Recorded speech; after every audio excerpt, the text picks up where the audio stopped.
8 signs you have the rarest psychological type on Earth. The only true journey is the one within. This powerful quote by Rainer Maria Rilke perfectly captures the essence of what we're discussing today. Have you ever felt like you see the world differently? Like your emotional depth and intuition set you apart?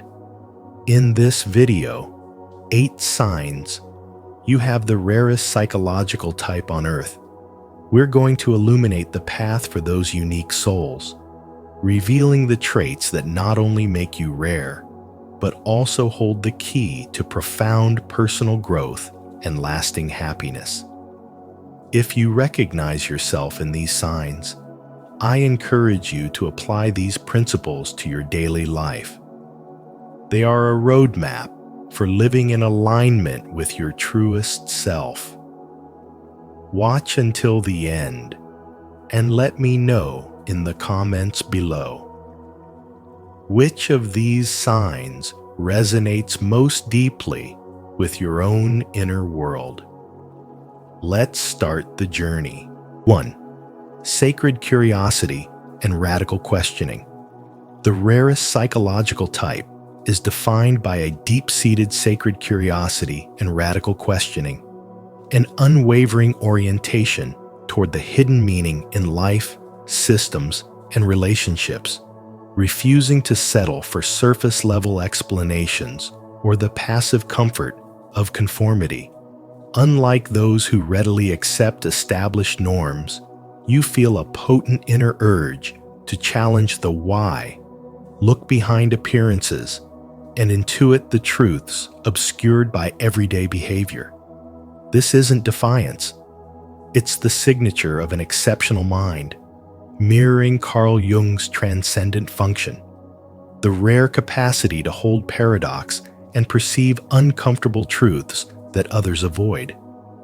Your being is intrinsically wired for the pursuit of meaning, placing it far above fleeting comfort, which is why shallow social rules or inauthentic belief systems cannot fully capture you.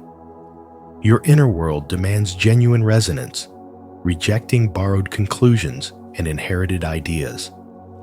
Even under pressure to conform, a persistent inner voice asserts that there is always something more. This tension between the visible and the deeply felt is the birthplace of your spirituality and accelerated spiritual development, as your questions serve not to destroy, but to profoundly awaken, simultaneously driving an inward scrutiny of your motives and an upward reach for higher consciousness. This continuous, intense inquiry grants you an almost intuitive awareness, allowing you to easily detect emotional undercurrents, systemic tensions, and hidden relational motives. Your perceptive depth goes beyond suspicion. Your awareness naturally extends past the veneer, allowing you to feel shifts before they are verbalized and recognize deep misalignment even when things appear stable. This defines your connections. You seek foundational meaning and authentic truth over convenience and performance. Shallow interactions are immensely draining, while deep, soul-to-soul exchanges are restorative, confirming your psyche's design for depth. This same sacred curiosity also turns inward, fostering intense self-reflection, emotional honesty, and consistent growth. You question the source of your feelings and the root of repetitive life cycles. True transformation begins here because you do not evade discomfort. You study it, embodying the Jungian task of holding light and shadow, confidence and doubt simultaneously. This capacity to inhabit the space between opposites is your mechanism for continuous evolution, preventing stagnation in fear or illusion. However, this depth brings its own burden. At times, your mind feels heavy from relentless reflection, your heart weary from emotional intensity, and you may experience loneliness when few speak your inner language. When insight lacks grounding, you risk succumbing to overthinking or spiritual isolation. Yet, this intense questioning is your compass, the force that keeps you aligned with growth even when you feel lost. It explains your deep attraction to psychology, symbolism, and the unseen forces of human behavior. The ultimate truth is that minds like yours are meant not to repeat, but to refine truth through lived experience. You are here to challenge unconscious patterns, embody insight, and transform confusion into clarity. The key is to trust your questions, seek truth without external validation, allow growth without guilt, balance reflection with rest, and recognize that your sacred curiosity is not a burden. It is the potent engine of your spiritual development and the essential gateway to an embodied, transformative spirituality. 2. Supernatural emotional depth. You do not simply feel emotions, you navigate them like vast oceans, each wave carrying layers of meaning that most people will never notice. And this is why your emotional depth often appears supernatural to those around you. What others call mood or sensitivity unfolds within you as a full psychological symphony, where every subtle shift in energy becomes a message your inner world knows how to translate. You sense unspoken intentions, hidden emotional tones, and the quiet truths buried beneath someone's carefully crafted words, not because you are unstable, but because you are exquisitely tuned into the deeper layers of human experience. Carl Jung called this profound inner sensitivity the doorway to the objective psyche, the realm where emotions are not just personal reactions, but windows into universal patterns of truth. Your feelings do not simply pass through you. They speak to you, guide you, and sometimes warn you, which is why you often notice emotional changes or energetic discomfort long before anyone else realizes something is wrong. This depth can make you appear intense or mysterious, but in reality, it is emotional sophistication, your ability to perceive meaning beyond the surface. And yet, this rare sensitivity often pulls you naturally towards spirituality because you have always sensed that life moves through invisible layers, that every emotion has a spiritual echo, and that every connection carries energetic information beneath the physical interaction. As you grow, this sensitivity begins shaping your spiritual awakening, helping you recognize that inner guidance is not imagination, but intuition sharpened through emotional intelligence. You have known for a long time that what you feel is real, even when the world encourages you to numb it or doubt it. Your emotional depth becomes a compass pointing you toward alignment, truth, and integrity, and pulling you away from environments, people, and energies that are out of resonance. This is why your presence often feels comforting yet powerful. People feel seen by you in a way they cannot explain, because you perceive the soul behind the behavior, the intention beneath the action, the wound beneath the words. But your depth has also shaped your story. You may have been told you were too sensitive, too emotional, or overthinking, when in truth, you were simply processing the world at a greater vibrational frequency than those around you. You learned early that others do not feel with the same intensity, and you may have dimmed your own emotional truth to make them comfortable. Yet, as Jung said, the privilege of a lifetime is to become who you truly are. And who you truly are is someone whose emotional complexity is not a flaw, but an extraordinary gift. an inner instrument tuned to the frequencies most people never hear. When you honor this depth instead of suppressing it, your emotions refine into wisdom, your intuition strengthens, your self-awareness sharpens, and the world within you becomes a powerful source of clarity, perception, and spiritual strength. This is the silent brilliance behind your emotional depth. It is not chaos, but intelligence, not weakness, but refined perception, not instability, but an innate connection to truth, one that continues guiding you deeper into your spirituality and your ongoing spiritual awakening. Comment below. I honor my emotional depth. If you recognize this rare sensitivity within yourself and are ready to embrace the unique gift Carl Jung spoke about. 3. Continuous evolution and outgrowing the familiar. You repeatedly outgrow people, places, and even the versions of yourself you once believed would last forever. And this constant shedding is not instability. It is the natural rhythm of transformation that Carl Jung described as psychological death and rebirth.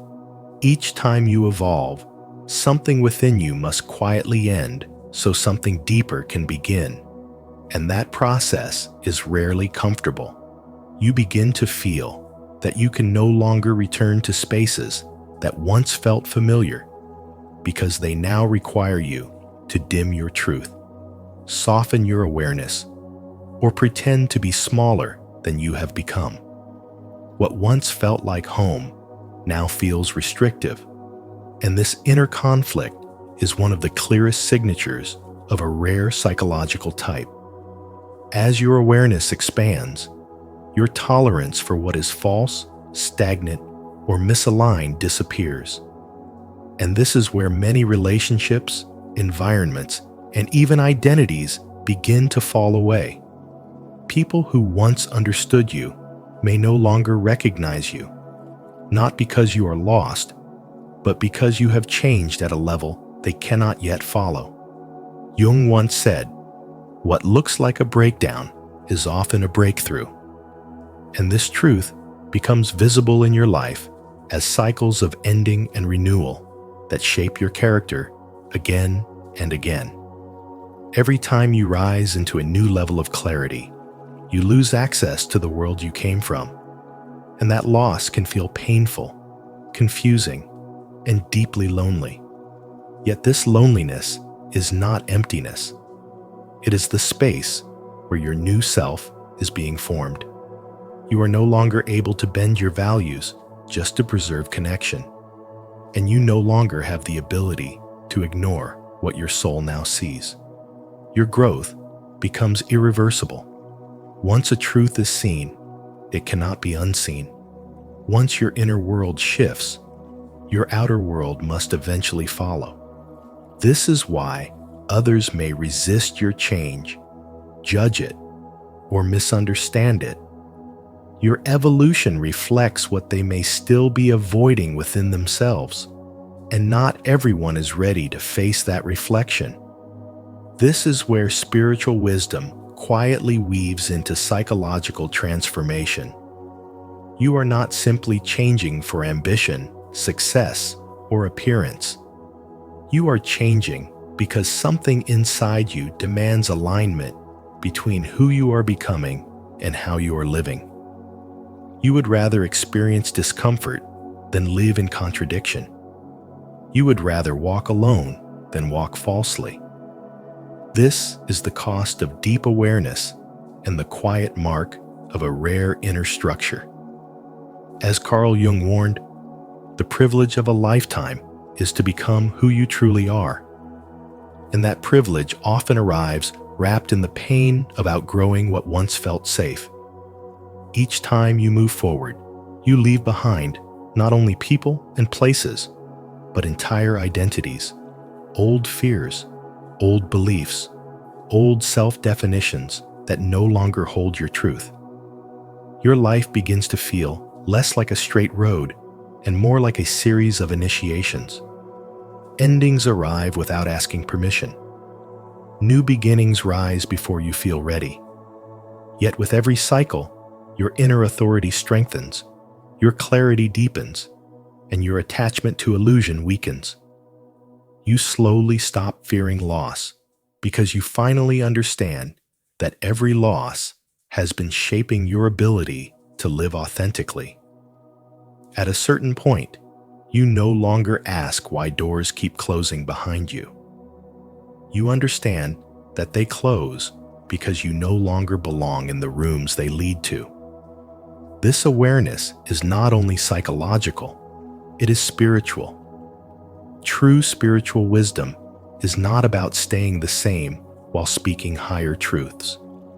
It is about allowing your entire being to transform in alignment with what you now see as real. And the more you honor this inner evolution, the more you realize that your constant change is not chaos.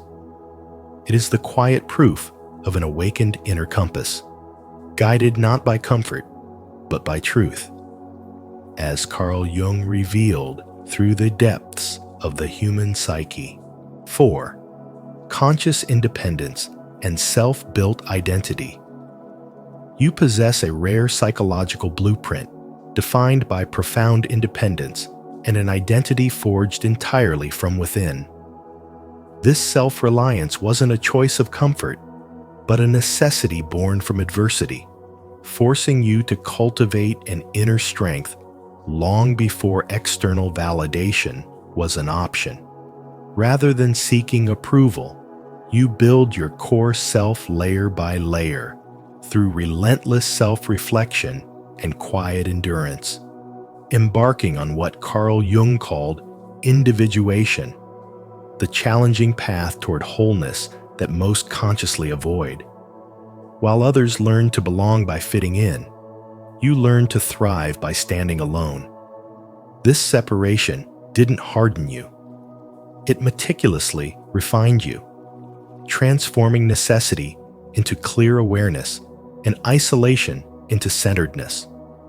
Your self-identity isn't assembled from social roles or fleeting trends, but permanently forged through lived experience and conscious choice. This is the clearest sign of your rare type. Your stability is built from the inside out, the true foundation of your spiritual development. This independence carries a powerful gravity. Though you may speak softly, your presence feels deeply grounded.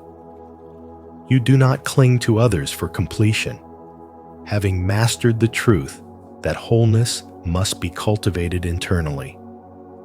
While many search frantically in external mirrors, you are already guided by a precise inner compass, shaped by struggle and reflection, aligning your life with deep spiritual wisdom.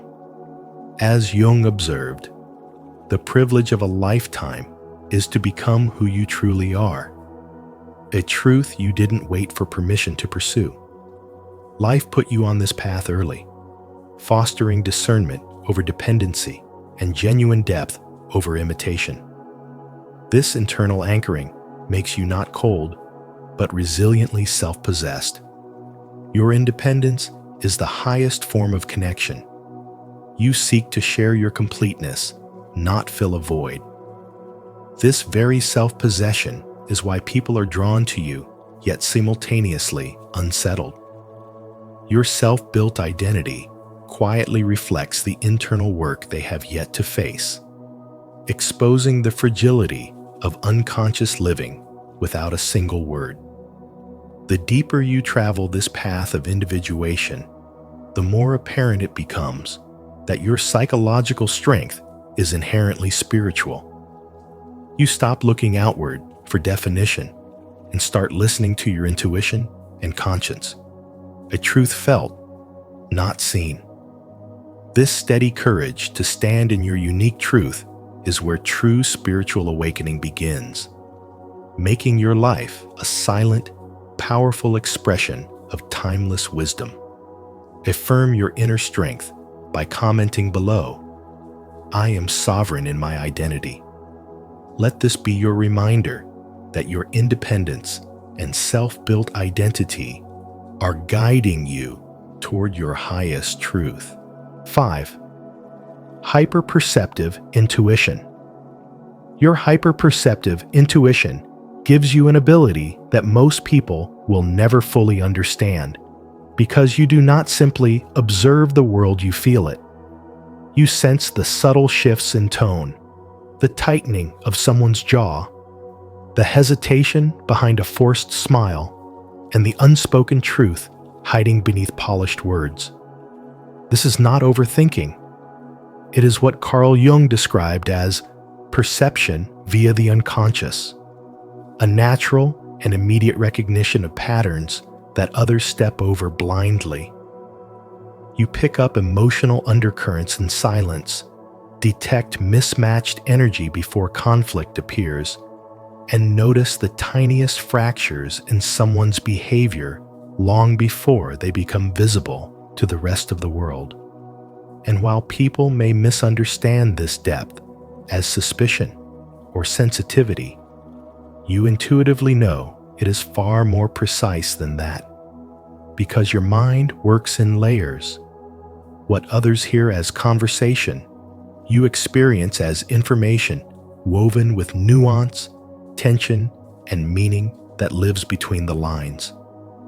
Yet this level of awareness, when left unprotected, can slowly drain you from the inside out, because feeling so much requires boundaries that most people with your rare psychological type never learned to set early in life, especially when they were conditioned to be the healer, the listener, the emotional anchor for everyone else. This intuitive gift becomes heavy not because it is wrong, but because it is constant. You absorb the unresolved grief of a friend when they step into the room. You sense the disappointment someone carries even when they say they are fine. You feel the shift in someone's energy the moment they lose trust. And you detect misalignment in relationships long before the breakup arrives. And while all of this gives you profound psychological insight, it also becomes a silent burden, because your nervous system is processing information that others are not aware they are even expressing. This is why emotional burnout appears in your life not as sudden collapse, but as slow erosion. Too much empathy, too many unspoken responsibilities, too much merging with people who never realized how deeply you felt them.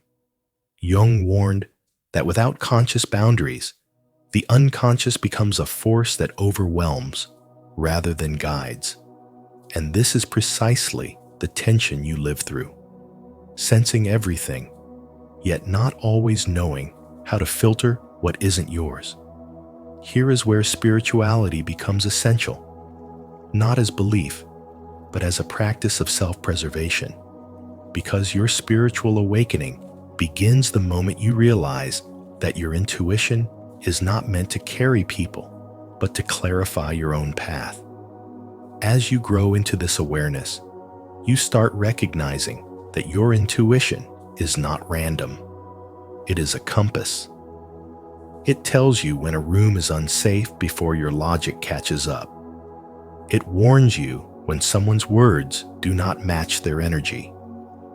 It guides you toward people whose presence feels like alignment, and distances you from those whose presence feels like heaviness.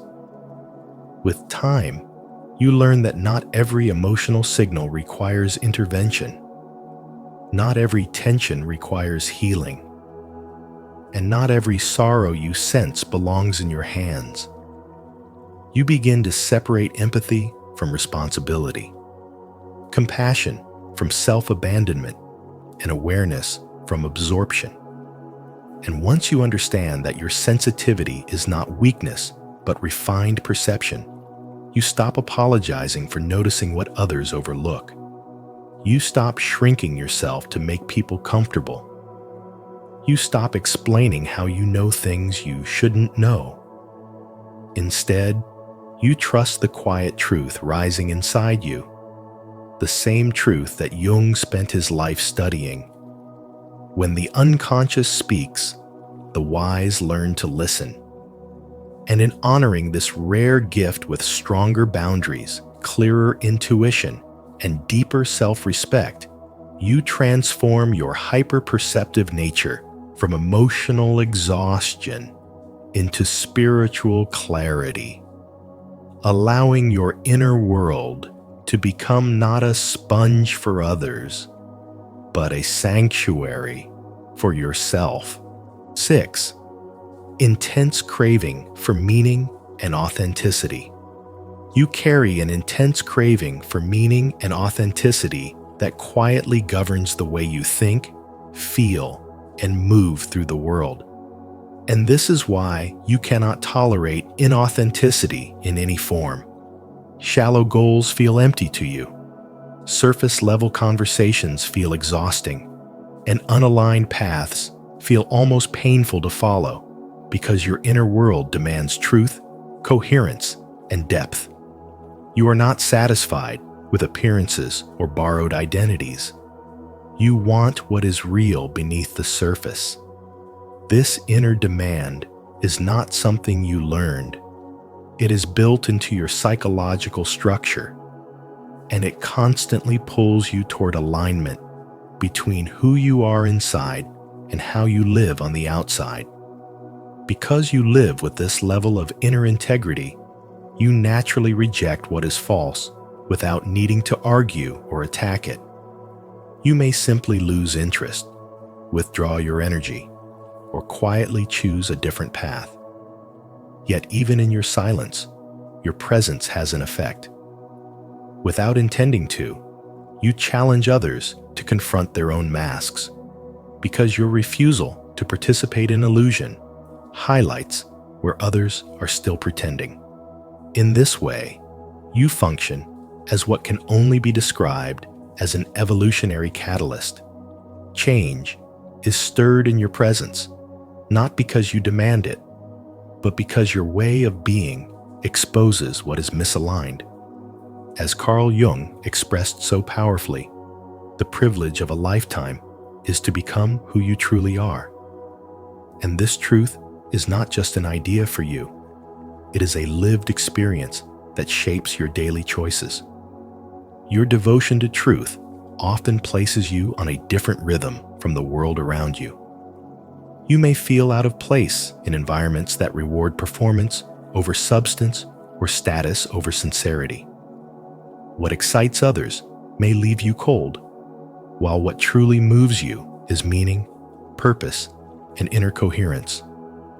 This is where your path of spirituality and spiritual development deepens, not through rituals alone, but through the constant inner refinement of values, motives, and identity.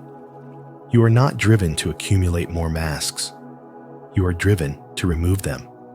Over time, your standards in relationships, work, and even self-expression become more precise, not because you are becoming rigid, but because your clarity is sharpening. This clarity, however, can be misunderstood. Some may see your intensity as judgment, your distance as coldness, or your silence as superiority. In truth, your intensity is simply devotion. Your distance is discernment, and your silence is often self-protection. You are not rejecting people. You are rejecting falseness. And this rejection is not destructive.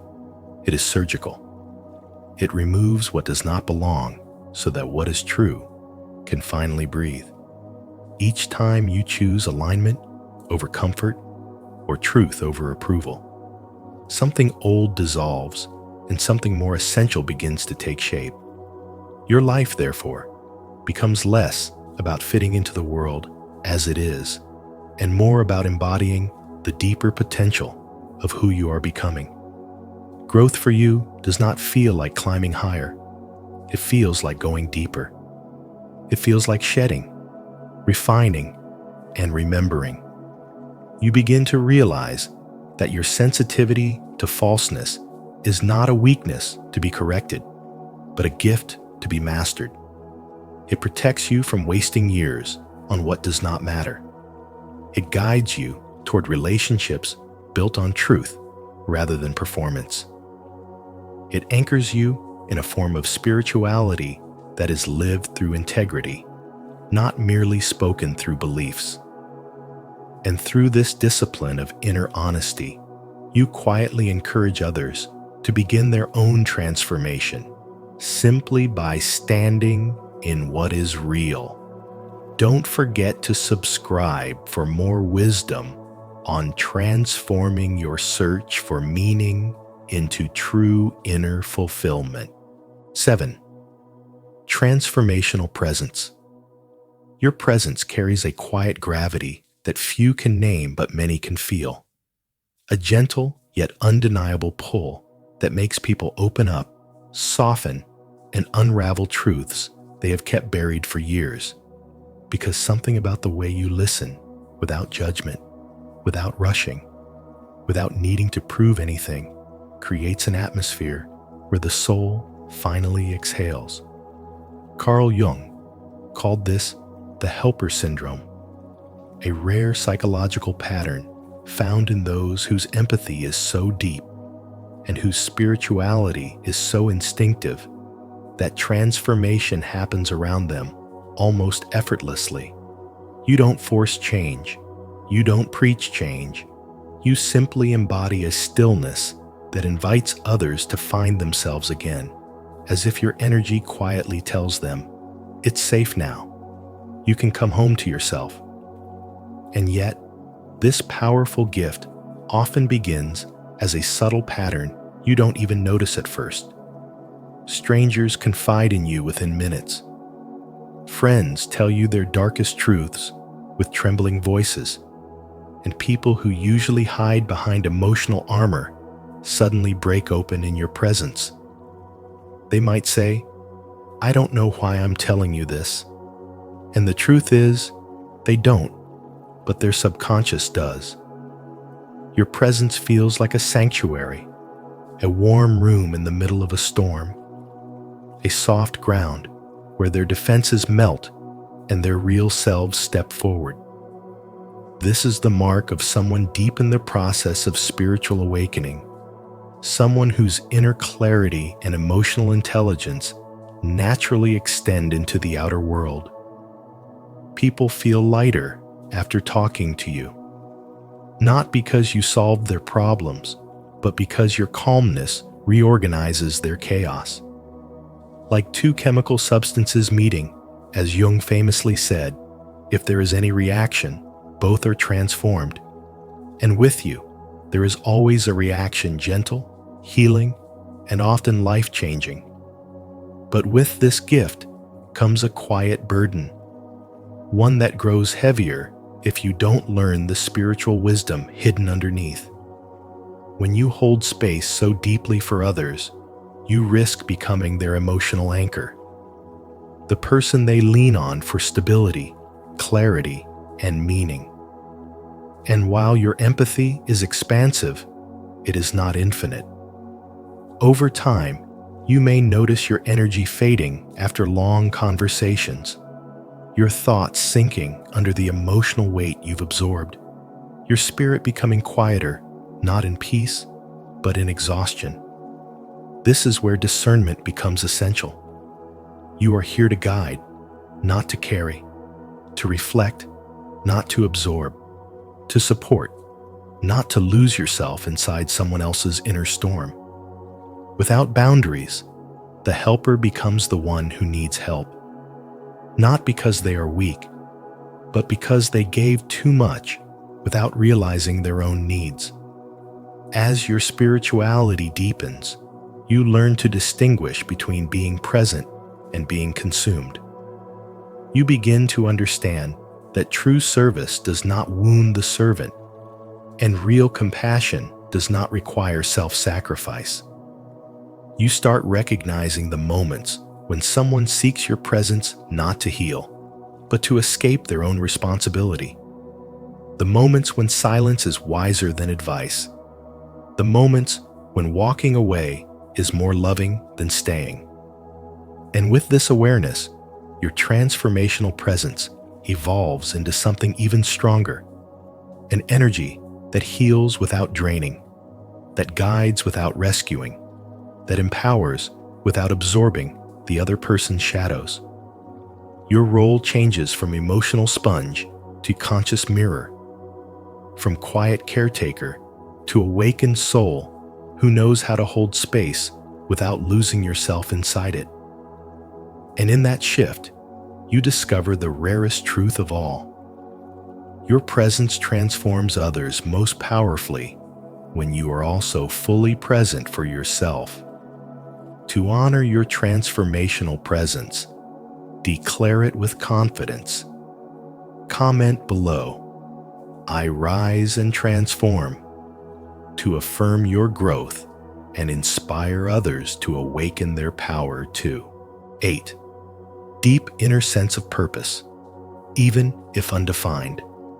You feel a quiet but persistent pull towards something meaningful that you cannot yet fully explain. And this feeling is neither random nor driven by ego, but rises from a deeper place within you. Carl Jung described this mysterious force as potential-seeking expression, a truth that lives in your soul long before your mind can give it a name. When you ignore this inner calling, life may begin to feel strangely empty, heavy with anxiety, or lacking direction, even when everything on the surface appears successful.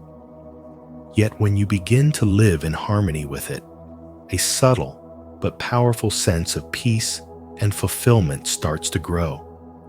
Not because all your questions are answered, but because your inner and outer worlds begin moving in the same direction through spirituality and spiritual development. This inner purpose often reveals itself through restlessness, deep sensitivity to meaning, and an unshakable sense that you are meant for more than survival, routines, or shallow ambition. You may feel different from others, not because you are better, but because you are wired to search beneath the surface of life. The discomfort you experience when living out of alignment is not a weakness. It is a signal from your psyche that something essential is being ignored. Jung believed that when this inner voice is suppressed, the soul suffers, and that suffering often shows up as emotional fatigue, dissatisfaction without a clear cause, or the haunting feeling that your true life has not yet fully begun. As you begin to listen inwardly, even in small ways, you may notice gentle shifts unfolding. Your priorities start to change, your relationships transform, and your choices become guided more by inner truth than by external validation. What once felt like confusion begins to reveal itself as preparation. What once felt like weakness becomes a pathway to depth, and what once felt like loneliness becomes space for authenticity. You are no longer driven by the need to impress, but by the desire to become real. Peace does not come from certainty, but from sincerity. It does not come from control, but from trust. It does not come from perfection, but from honest participation in your own becoming. Your purpose does not arrive as a loud revelation or a single dramatic moment. More often, it appears as a direction rather than a destination, a way of being rather than a status or title. It guides you through intuition, moments of discomfort, unexpected synchronicities, and quiet inner resonance. As you follow these signals, your outer world slowly reshapes itself to mirror the truth you are discovering within. You may not immediately gain clarity about where the path will lead, but you gain something far more powerful, a sense of coherence, a feeling that your thoughts, values, and actions are finally aligned. The deeper message is clear. Your inner calling is real, even when it feels undefined. And ignoring it breeds anxiety, while honoring it cultivates peace. Discomfort often acts as a compass rather than a flaw, and true fulfillment grows from alignment rather than achievement. Your spiritual development unfolds not through force, pressure, or comparison, but through quiet awareness, courage, and steady attention to what your soul has been trying to express all along. In the end, discovering that you may carry one of the rarest psychological types on earth is not about feeling superior. It is about understanding your depth, your sensitivity, and your unique responsibility to the world, as Carl Jung so beautifully revealed through his wisdom. If these 8 signs resonate with your inner life, it may be a reminder that your way of seeing, feeling, and thinking is not meant to be hidden, but honored and refined through self-awareness and conscious growth. If you found value in this message, please like the video, share it with someone who needs this insight, and subscribe to Spiritual Wisdom for more deep psychological and spiritual teachings. Don't forget to turn on the notification bell so you never miss our upcoming videos on Carl Jung, self-discovery, and inner awakening. The real reason you became a loner, it's not what you think. Loneliness does not come from having no people around one, but from being unable to communicate the things that seem important to oneself. Carl Jung famously made this distinction, and it may hold the key to why you feel different from the crowd. If you have found yourself pulling away from society lately, it isn't because you are broken, and it isn't simply because you are antisocial. It is often a sign of a profound internal shift, a necessary step toward what Jung called individuation. You are not just isolating, you are incubating. In this video, we are going to uncover the spiritual necessity of your solitude and how to use this time to build a self that is unshakable. Before we begin, if you believe that your solitude is a strength, not a weakness, please like this video and comment, "I am finding myself," below.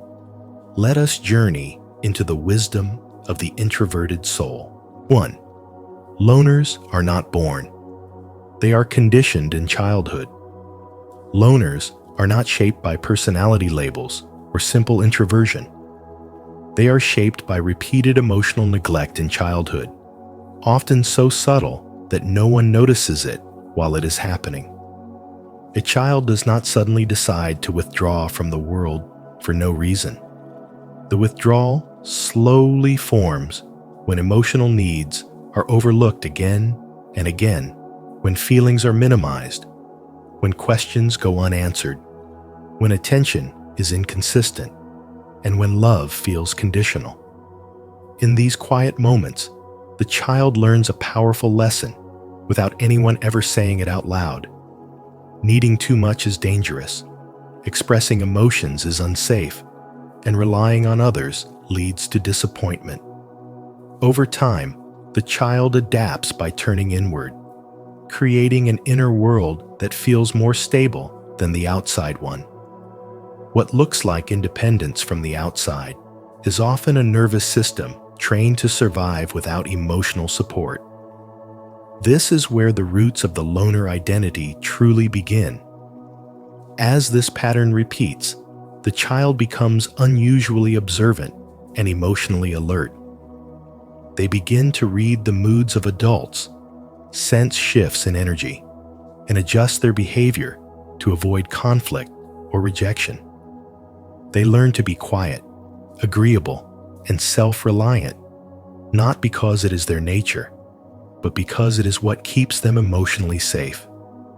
Praise often comes not for authenticity, but for being easy, mature, or low maintenance. Slowly, connection starts to feel unpredictable, while solitude feels controlled and safe.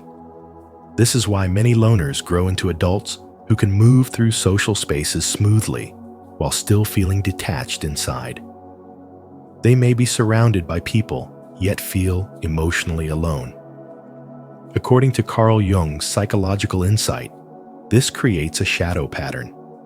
The belief that intimacy leads to loss, that vulnerability invites pain, and that the self must always handle life alone. Yet within this shadow also lies hidden spiritual strength, because enduring emotional absence trains the soul to turn inward in search of meaning. This inward turn often opens the door to spirituality and spiritual awakening, not through comfort, but through longing. Many loners discover meaning through silence, reflection, and solitude long before they ever name it as a spiritual path. While others bond through shared activities or external validation, the loner bonds with their inner world. They ask deep questions early in life. They notice the emotional undercurrents others ignore. They become deeply intuitive, sensitive to energy, and aware of invisible emotional dynamics. However, this sensitivity is a double-edged sword. The same awareness that grants depth also keeps the nervous system on constant alert. Crowds feel overwhelming, shallow conversations feel draining, and emotional chaos in others feels physically exhausting. Distance becomes not a rejection of people, but a method of self-regulation. Alone time becomes the only place where the body finally relaxes. As adulthood unfolds, the original childhood conditioning continues to shape relationships. The loner may crave connection deeply, yet unconsciously expect abandonment. They may be drawn to emotionally unavailable people because that dynamic feels familiar. They may struggle to ask for help, even when they are exhausted, because the nervous system learned long ago that help does not reliably come. From a Jungian perspective, this creates an ongoing conflict between the persona that appears strong and independent and the inner child that still longs to be seen and emotionally met. Spiritual awakening often begins when this conflict becomes impossible to ignore. Patterns repeat until awareness breaks the cycle. At that point, solitude no longer serves only as protection. It becomes a space of healing, self-listening, and gradual reprogramming of old emotional beliefs. The loner starts to realize that being alone was never proof of unworthiness. It was proof of adaptation. What once developed for survival can slowly transform into conscious solitude, where isolation is no longer rooted in fear, but in self-connection, clarity, and the gentle rebuilding of trust with the world. Comment below. I am healing my inner child. If you're ready to understand your past and step into a stronger, more conscious version of yourself. 2. Emotional needs were rejected, dismissed, or ignored. As a child, you tried to express fear, excitement, sadness, or confusion in the only way you knew how, through your emotions, and instead of being met with understanding, you were told, "You're fine, stop being sensitive," or worse, you were simply ignored. And in those moments, something profound happened inside you that no one noticed, because each dismissal quietly taught you that your inner world was not welcome, that what you felt was somehow wrong, excessive, or inconvenient. And over time, this repeated experience shaped your nervous system to believe that emotions were unsafe to share, that vulnerability was risky, and that being open invited rejection rather than connection. Little by little, you learned to pull your feelings inward, not because you lacked them, but because you were protecting them. And this inner withdrawal became a form of self-preservation long before it ever became a personality trait. And while others learned to process emotions through support and reassurance, you learned to process them alone, in silence, in your own private space, teaching yourself to survive without emotional mirrors, without validation, without anyone explaining that what you felt made sense. And this is how loneliness begins, not as a choice, but as a strategy the soul uses when it realizes no one is coming to meet it where it is. What makes this experience so powerful is that it does not just shape how you relate to people, it reshapes how you relate to yourself. Because when you grow up, learning that your emotions are too much or not important, you begin to question your own inner truth, second-guess your reactions, and minimize your needs. And yet at the same time, you develop an unusually deep inner awareness. Because when your outer world does not reflect you, you are forced to turn inward to understand yourself.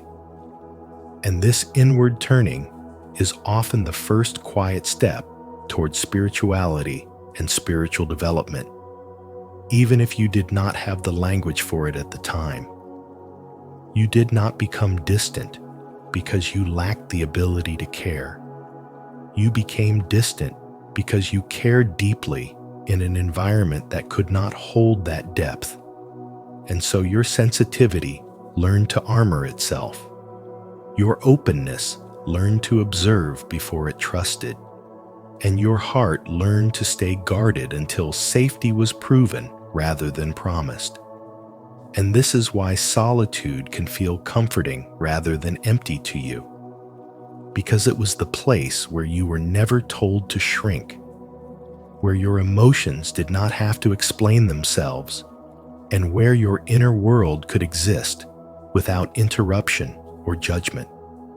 And yet the deeper truth is that this pattern does not exist to trap you in isolation forever, but to awaken you to the hidden intelligence within your emotional life.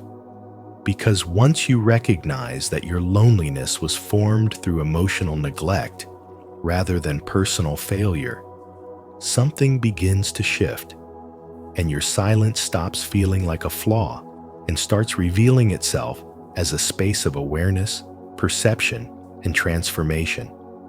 A space where you no longer run from your feelings, but begin to understand them as guides, teachers, and signals guiding your spiritual development back toward wholeness. 3. Vulnerability became associated with danger. Vulnerability became associated with danger long before you ever chose to be alone. Each time you opened your heart and were met with shame, mockery, silence, punishment, or emotional betrayal, your nervous system quietly rewrote its rules for survival until one unspoken belief settled deep into your body. People are unsafe. Solitude is safety. You did not learn this through logic or conscious choice, but through repeated emotional experience, through moments when being seen felt more dangerous than being invisible, and being open felt more painful than being closed. Over time, your system did not just remember the fear, it organized your entire sense of safety around it, teaching you to relax only when no one could hurt you. This is why being alone may now feel calm, regulated, even empowering, while being emotionally close to others can trigger tension, hypervigilance, or quiet withdrawal.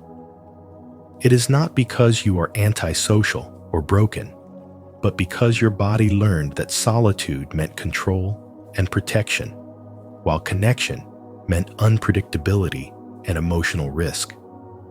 Carl Jung captured this truth when he said, "Until you make the unconscious conscious, it will direct your life and you will call it fate."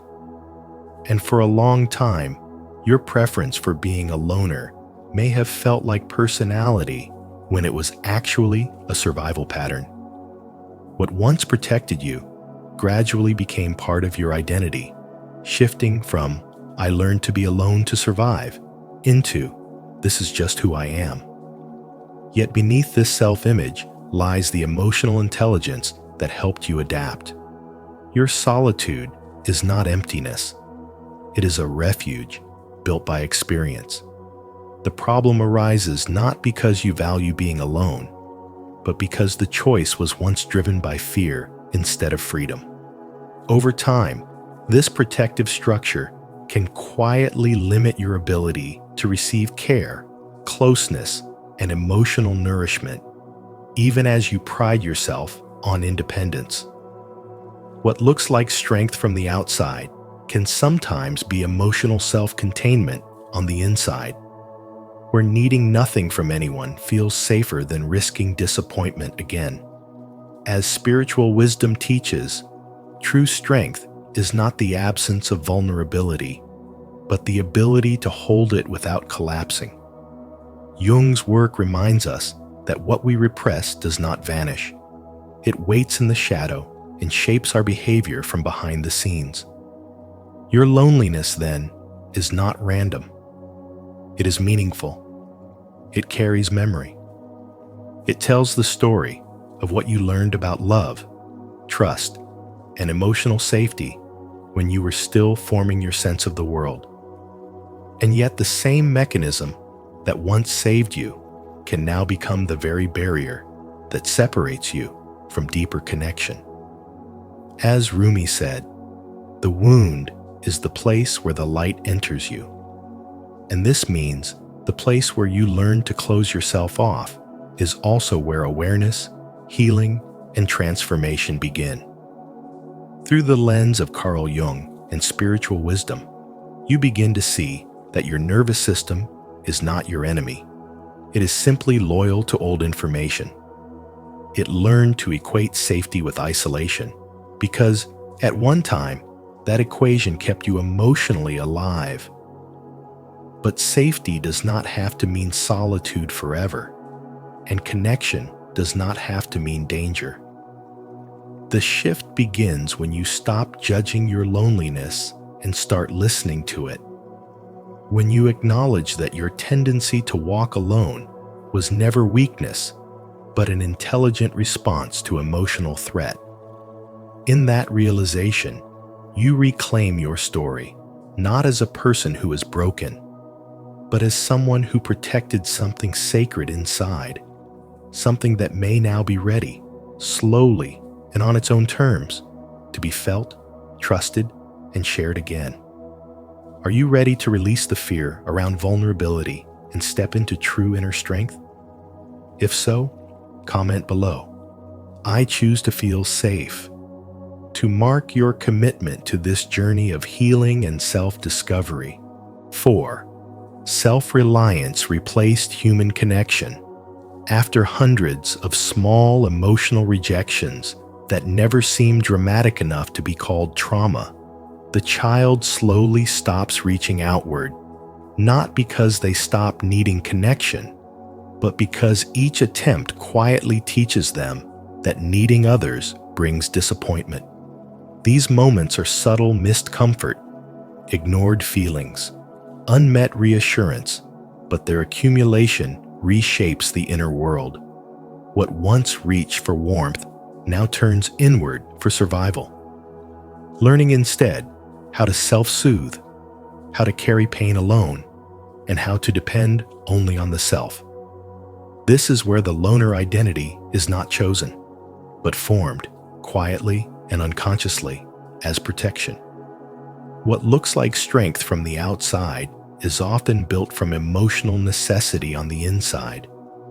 Self-reliance does not emerge because the child is naturally independent, but because connection becomes unreliable.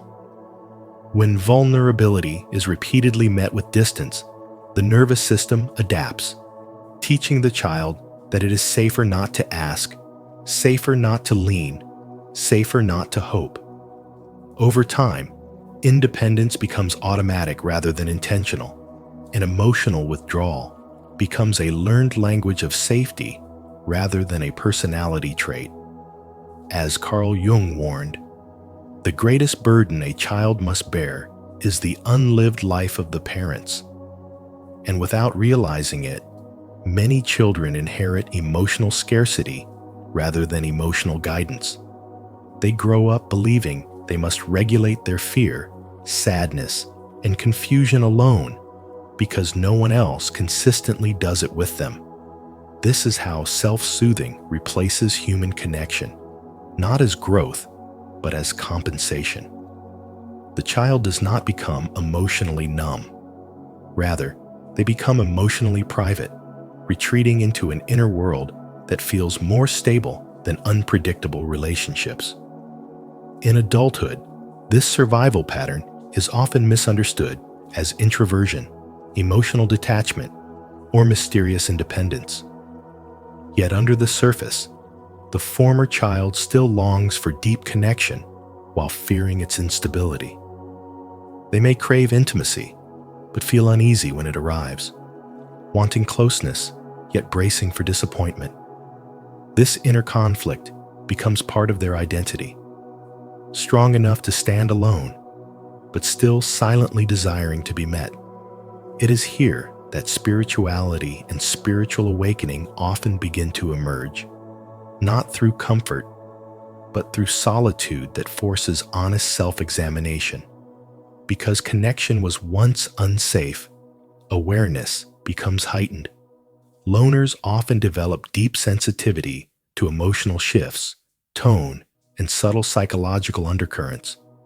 They learn to read rooms, moods, and energies because their safety once depended on it.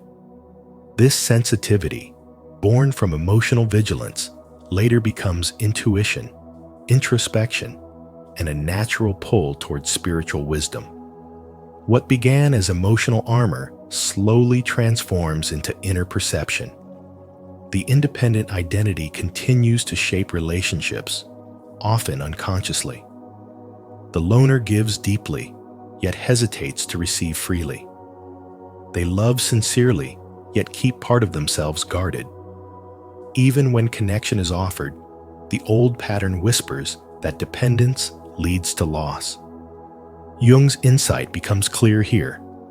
What is not healed remains active in the shadow. The early training in emotional self-sufficiency does not vanish with age.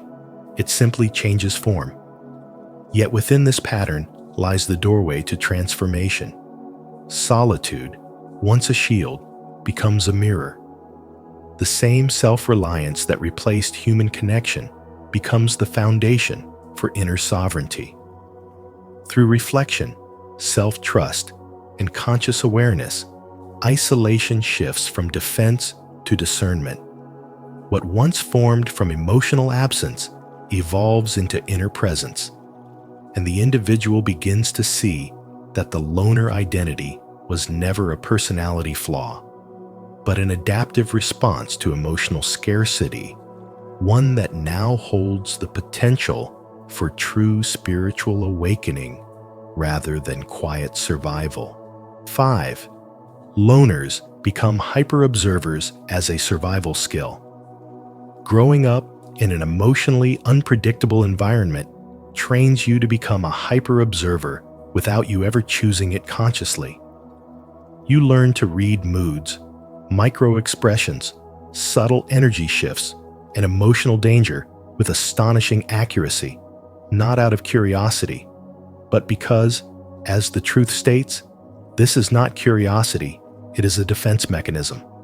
Your nervous system learns that safety depends on awareness, so you scan faces, tones, silences, and reactions instinctively. You walk into a room and feel tension before anyone speaks. You sense when a smile is forced. You notice when the emotional temperature suddenly changes. While others move through conversations casually, you remain alert, quietly tracking everything. What looks like calm observation on the outside is, on the inside, the residue of a childhood where emotional stability was never guaranteed, and vigilance became the price of safety. Over time, this survival skill follows you into adulthood and begins to shape your identity, your relationships, and even your connection to spirituality and spiritual development. You may withdraw, not because you dislike people, but because solitude is the only place where your nervous system fully rests. You may struggle to trust easily, not from arrogance or coldness, but from the deep instinct to protect your inner world before it can be harmed again. This heightened awareness gives you the rare ability to see beneath appearances, yet it also carries the burden of emotional exhaustion. You are always sensing, always reading, always interpreting. Without realizing it, you may begin to believe that being alone is who you are, when in fact, it is simply how you learn to survive. Through Carl Jung's spiritual wisdom, this pattern reflects the shadow of sensitivity, an unconscious adaptation that once protected you but no longer needs to dominate your life. As your spiritual development deepens, the meaning of this hyper-observation begins to change. What once existed as fear-based scanning can evolve into conscious awareness, discernment, and presence. You begin to understand that your perception is not meant to imprison you in isolation, but to refine your ability to navigate life with clarity rather than constant defense. You start to see the difference between intuition and survival-driven alertness, between healthy solitude and emotional withdrawal. In this awareness, healing becomes possible not by destroying the part of you that learned to observe, but by releasing the fear that taught it to stay on guard. The skill that once kept you safe can now serve your growth, allowing your sensitivity to become a strength guided by choice rather than a reflex ruled by the past. Do you recognize this trait in yourself? Comment with awareness. I see clearly, and I trust my inner vision. 6. The good child. Pattern leads to adult burnout. Many people who grow into loners were once the good child, the quiet peacekeeper who learned too early how to stay out of the way, how to manage emotions instead of expressing them, and how to be low maintenance so they would not become a burden. They were praised for being mature, responsible, and understanding. But what was really happening was emotional self-erasure. As Carl Jung warned, the greatest burden a child must bear is the unlived life of its parents. And for many future loners, that burden became invisible training in emotional survival rather than emotional freedom. As they grow into adulthood, that early pattern transforms into a life of chronic overgiving. You may find yourself giving more time, more care, more patience, and more emotional energy than the people around you ever return. You become the listener, the supporter, the problem solver, the one who holds everything together while quietly running on empty. The imbalance feels normal at first because it mirrors what you learned in childhood. But over time, it creates exhaustion, resentment, and emotional burnout. Relationships begin to feel one-sided, not because you are weak, but because your empathy has been conditioned to flow outward without limits. Eventually, solitude becomes less about isolation and more about survival. You step back, not because you dislike people, but because you are tired of being drained. This is where spiritual wisdom begins to reveal what psychology alone cannot fully explain. You are not avoiding connection. You are protecting your nervous system, your energy, and your inner stability. Carl Jung wrote, "Until you make the unconscious conscious, it will direct your life and you will call it fate. And when awareness arrives, you finally see that your loneliness was not random. It was a response to years of emotional overexertion and unspoken responsibility. With this awareness comes a quiet but powerful shift. You begin to realize that constantly being the good one has costs, and that true connection cannot exist where self-abandonment is required. Solitude becomes a place of recalibration rather than punishment. It allows you to stop bleeding for people who would never bleed for you, to stop over-explaining your boundaries, and to stop feeling guilty for choosing rest instead of sacrifice. Slowly, your energy returns. Your mind grows clearer. Your intuition sharpens. Your identity begins to detach from the role you were trained to play and reshapes into something more authentic. This is why so many loners resonate deeply with Carl Jung's teachings and with spiritual wisdom as a whole.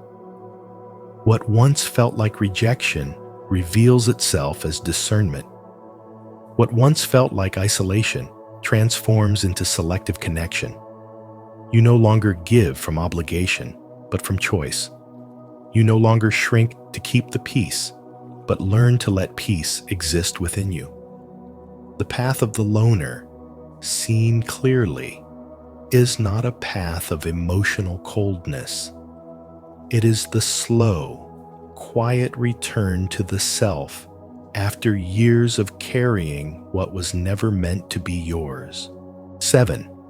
Solitude is not loneliness. It is a conscious choice. Loners do not withdraw from the world because they hate people. They withdraw because being surrounded by emotionally unavailable people feels far lonelier than standing alone. After too many moments of speaking and not being heard, of caring and not being met with the same depth, the heart learns a quiet truth. Constant misconnection hurts more than silence. In that realization, solitude slowly transforms from something painful into something protective.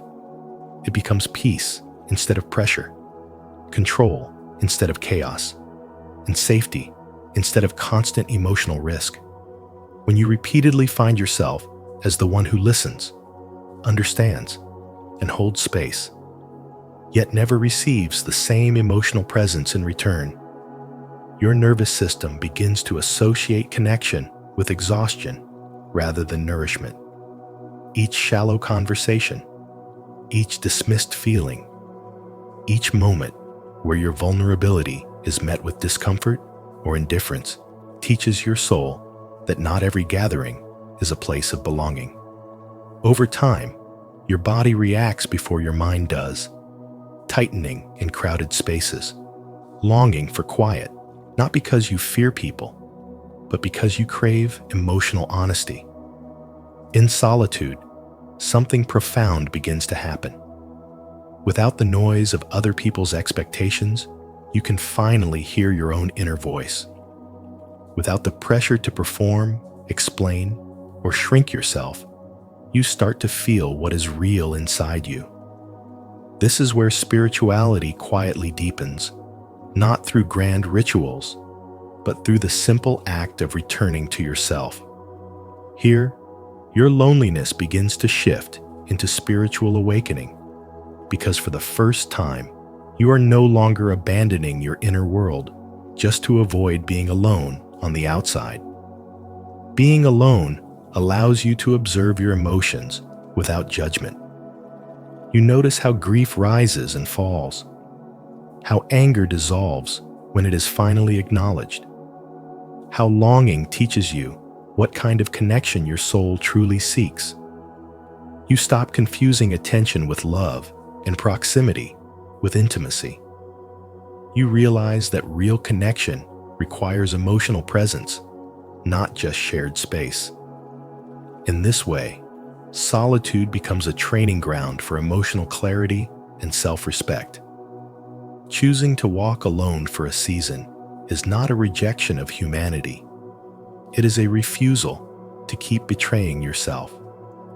It is understanding that healing cannot happen in spaces that constantly reopen old wounds. When you step back, you are not running away from connection. You are stepping out of patterns that taught you to accept emotional crumbs instead of genuine nourishment. You learn that being alone does not make you empty. Staying where you are, unseen, does. As your awareness sharpens, you become more selective. You no longer chase belonging at the cost of your peace. Instead, you start to recognize energy, depth, and sincerity. You learn the difference between people whose presence feels like grounding and those whose presence feels like turbulence. Through this discernment, your boundaries strengthen, your intuition becomes louder, and your self-trust grows steadier. What once looked like isolation reveals itself as a transition. The loner is not broken. The loner is in between worlds, between who they were when they tolerated emotional neglect and who they are becoming through truth and clarity. In this space between, solitude serves as both shelter and mirror, helping you remember who you are when no one is watching, and teaching you that peace is not found in numbers, but in alignment. Leave a like and subscribe to the channel, and turn on the notification bell so you never miss more spiritual wisdom like this. And if choosing solitude has empowered you, comment below. I honor my path of conscious solitude. 8. Being a loner is survival intelligence, not a flaw. Being a loner is not a flaw, but a form of survival intelligence shaped by early learned emotional sovereignty. The quiet inner knowing that you do not need to chase connection blindly, depend on others to feel whole, or abandon yourself just to be accepted. You understand intuitively that not every connection nourishes the soul, that some relationships drain more than they give, and so you choose depth over chaos, alignment over approval, and truth over temporary comfort. This is a strength that forms when you realize early in life that belonging is meaningless if it requires self-betrayal, and that wholeness is not something another person can hand you. It is something you construct from the inside out through clarity, boundaries, and self-respect. Because of this, your solitude becomes a place of restoration rather than punishment, a space where your identity forms without noise, where your values sharpen without pressure, and where your inner voice grows louder than the expectations of others. Your path teaches you to read energy more than words and intention more than appearance. And this sensitivity allows you to move through the world with quiet accuracy, understanding quickly who is safe, who is chaotic, and who only wants to take more than they give.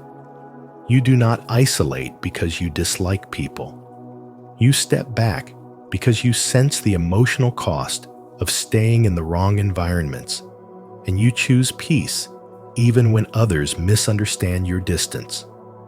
This is emotional sovereignty in action, the ability to regulate your own feelings, hold your own ground, and remain whole even when the world around you feels unstable.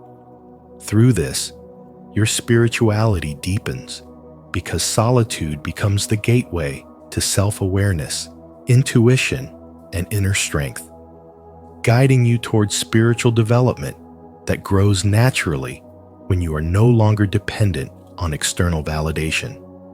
As you walk this path, your experiences teach you the power of self-protection without fear, self-connection without loneliness, and self-respect without compromise. Your quiet independence is not the result of coldness, but the result of having learned too young what it feels like to carry yourself when no one else could. It is the wisdom of someone who knows that emotional safety is more valuable than social approval.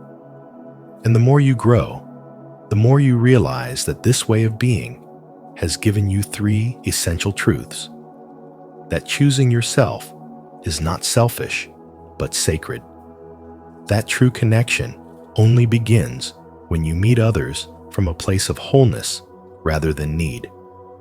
And that emotional sovereignty is the foundation upon which real peace is built. Through these lessons, your solitude becomes not a wound, but a source of power proof that you have learned to survive, evolve, and rise without losing yourself. To conclude, do not fear your time alone. While society calls it loneliness, wisdom recognizes it as freedom. By withdrawing from the noise of the collective, you are giving yourself the space to hear your own intuition and integrate your shadow. You are not separated from the world. You are simply becoming whole within it. Support our mission by liking this video and sharing your thoughts in the comments. Please subscribe to Spiritual Wisdom and turn on notifications to join us for more deep dives into the human psyche. Thank you for being here,